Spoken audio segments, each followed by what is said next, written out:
Hej og rigtig hjertelig velkommen til Hjertevarm Sundhed, der er din guide til et liv fyldt med sundhed, nærvær og positiv forandring. Jeg er din vært, Grete Smedegaard, og jeg er her for at være din guide igennem livets udfordringer, spørgsmål og glæder. Husk at trykke følg på kanalen Hjertevarm Sundhed, så går du aldrig glip af et eneste hjertevarmt afsnit. I dag skal vi dykke ned i afsnittet rygestop uden ekstra kilo. Det er en bekymring, jeg ofte hører på klinikken i forbindelse med rygestop. Så bliv hængende her på kanalen, når jeg kaster lys over fakta, myter og sandheden bag vægten.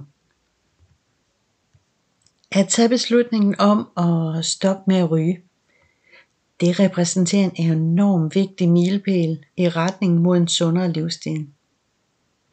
Der er ingen af os, der har røget eller ryger i dag, der er i tvivl om, hvad det kræver at stoppe med at ryge. Ja, nu siger det lige ud, det kræver sgu nogle store kugler. Det er vi enige om.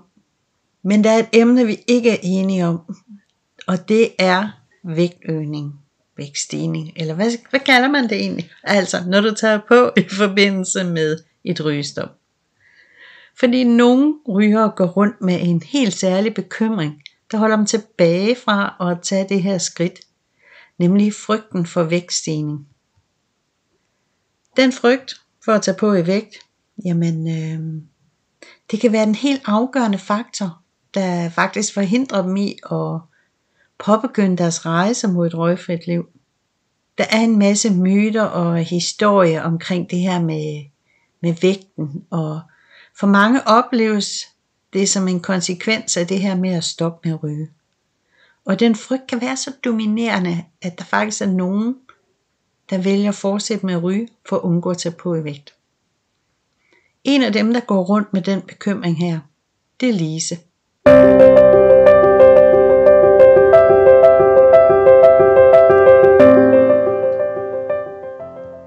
Jeg har fået en mail fra Lise, der lyder sådan her. Jeg prøver at se, om jeg kan læse den op. Kære Hjertevarm Sundhed, jeg skriver til jer med en bekymring, der plager mig, og som jeg håber, I kan hjælpe med. Jeg har for nyligt taget det store skridt, at jeg vil stoppe med at ryge. Mit største bekymringspunkt lige nu, det er at tage på efter rygestoppet. Jeg har hørt forskellige historier om folk, der har taget på efter at have lagt cigaretterne på hylden, og det skræmmer mig lidt. Jeg har altid været opmærksom på min vægt, og jeg bekymrer mig for, hvordan det skal påvirke mig, hvis jeg begynder at tage på igen. Kan du måske give mig nogle råd eller retningslinjer til, hvordan jeg kan undgå at tage på i vægt, når jeg stopper med at ryge? Hvad er årsagen til, at nogle mennesker oplever det, og hvordan kan jeg forhindre, at det sker for mig? Jeg vil virkelig gerne fortsætte med at prioritere min sundhed, men jeg er ærligt talt bekymret for, at vægtøgning kan sætte en stopper for min rejse mod et røgfrit liv. Enhver indsigt, tips eller vejledning, du kan tilbyde, vil være en enorm hjælp for mig. Tak på forhånd for din tid og støtte. Jeg ser virkelig frem til at høre fra dig. Med venlig hilsen, Lise. Og jeg er altså ikke verdens bedste til at sidde og læse op, mens jeg optager podcast, men det gik jo alligevel. Først og fremmest, så vil jeg sige tusind tak, Lise, for din åbenhed og for at dele dine bekymringer med os. At stoppe med at ryge, det er en mega sej beslutning. Og jeg forstår godt, du bekymrer dig for vægtstigning i den her forbindelse. Så skal vi ikke bare dykke ned i emnet og se lidt på nogle myter, og forhåbentlig kan jeg hjælpe dig med at tackle overgangen til et røgfrit liv på en måde, så du er opmærksom på, hvorfor det er, man tager på. Det er sådan, når man stopper med at ryge, jamen så er det helt naturligt at opleve en forandring i stofskiftet, da nikotinen ikke længere påvirker det på samme måde. Det medfører, at din krop den skal til at finde et nyt balancepunkt, der ikke er påvirket af nikotinen. Og det kan resultere i en mindre vægtstigning. Altså hvad hedder det? Hedder det vægtstigning eller vægtøgning? Potato. Altså en mindre vægtstigning vil sige 5 kilo max. Alt andet, det er trøstespisning. Det ved jeg godt kan lyde lidt hårdt, men det er bare sådan, at mange kommer helt ubevidst til at erstatte nikotin med noget andet. Og rigtig mange af dem, der kommer hos mig, fortæller, at de har købt pastiller og bolcher og så videre ind. Og ja, nogle kommer også og fortæller, at normalt så kommer de til at spise en ekstra kage. Og det er det, der sætter sig som de ekstra kilo. Det er alt det, du erstatter nikotin med. Så jeg vil prøve at give dig nogle råd og nogle tip, der kan hjælpe dig med at håndtere vægten, når du nu stopper med at ryge. Det allerførste, du skal være opmærksom på, det er din kost. Prøv at udskifte nogle usunde valg med nogle sundere alternativ. Spis regelmæssige måltider, for at du undgår at blive sulten, fordi det kan øge trangen til at ryge. Og med regelmæssige måltider, jamen så mener jeg 3 hovedmåltider, og jeg mener 2 små mellemmåltider. Så vil jeg anbefale dig, som jeg anbefaler alle mine kunder, at tage et naturligt omega-3 tilskud. Det er nemlig videnskabeligt bevist, at tager du det rigtige omega-3, altså et naturligt produkt, så hjælper det dig med at tage rygetrangen, og det kan regulere dit sukkermonster. Og når jeg siger naturligt produkt, jamen så mener jeg ikke kapsler.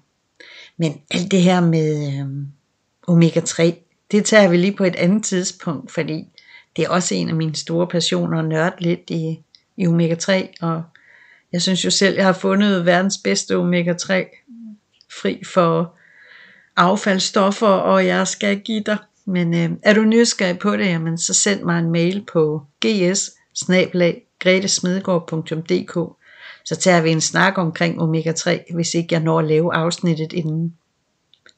Så at du drikker vand. Altså hold dig hydreret med vand, og forsøg at undgå overdreven kaffe og alkohol. Og grund til, at du skal undgå alt for meget kaffe og alkohol, det er, at de to de kan påvirke appetitten, så du spiser mere. Men de kan også give, sådan noget rygetræng. Så sæt det lige ned på et minimum.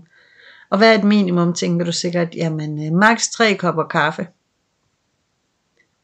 Så vil jeg anbefale dig at integrere daglig motion i din rutine.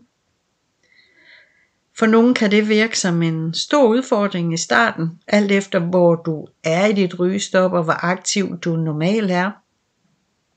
Men det her fysisk aktivitet, det kan være en stor hjælp i at håndtere vægt og samtidig mindske trangen til at ryge.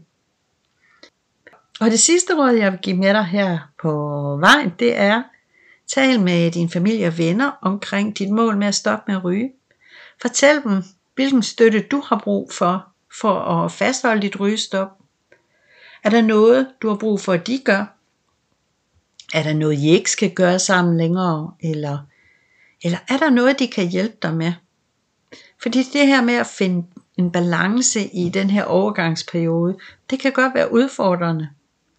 Men jeg tror på med tålmodighed, med sunde vaner og med støtte fra dem omkring dig, jamen så kan du sagtens blive røgfri uden at bekymre dig om vægten. Jeg vil i hvert fald sige tusind tak, Lise, for at stille et smadret godt spørgsmål, og jeg håber, tror og ønsker, du finder den vej, der er rigtig for dig. Jeg vil i hvert fald hæppe på dig. Men når vi taler om vægten og rygestop, så er der jo også en masse myter. Så skal vi ikke lige afklare dem med det samme. Eller i hvert fald 3 af dem tager vi i dag. Den første er, jeg vil tage præcis 3 kilo på. Jamen sandheden er, at en stigning, hvad skal vi kalde det, efter rygestop, den er ikke ens for alle. Der er ingen fast regel om, at du tager præcis 3 kilo på. Den varierer jo også efter, hvad er dine vaner, hvad spiser du. Men fakta er, at de fleste tager imellem 2 og 5 kilo på, når de stopper med at ryge. Og grund til det var det vi snakkede om med, at stofskiftet det sænkes i en periode. Og det er det, der medfører den her lille vægtforøgning. fordi kroppen ikke længere udsættes for nikotinen. Men bare rolig, efter 6 måneder, så har de stofskifte normaliseret sig, og det har vægten også. Så er der også nogen, der siger, jamen du kan ikke undgå at tage på i vægten, når du stopper med at ryge. Jo, det kan du godt, for det er fakta. Det handler bare om at forstå de faktorer, der påvirker vægten og træffe sunde valg. Der er nemlig 2 primære årsager til, at man tager på. For det første er det her med, stofskiftet har været kunstigt oppe, som vi har snakket om, og når du så fjerner den her stimulans, jamen så reagerer kroppen. Den anden faktor, det er, at kroppens forbrænding efter rygestop. Hvis du tidligere har røget mere end 15 cigaretter om dagen, jamen så forbrænder du 150-200 kalorier mindre efter rygestoppet. Så vær opmærksom på din kost og din vægt, fordi ofte så er det fordi, at du spiser ekstra. På et senere tidspunkt, så skal jeg nok lave et afsnit omkring den her kostplan, jeg blandt andet har lavet til rygestop, der sikrer, at du ikke erstatter nikotin med søde sager.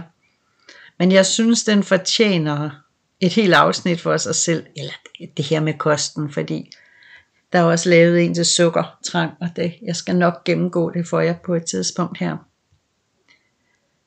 Så jeg vil sige, for dig, der er bekymret for at tage på i vægt, jamen så er nøglen planlægning og handling.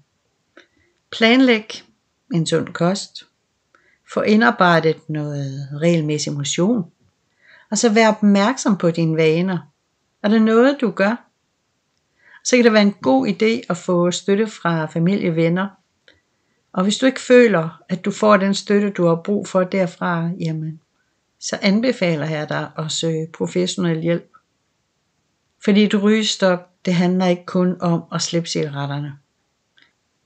Det handler også om at få kigge på dine vaner.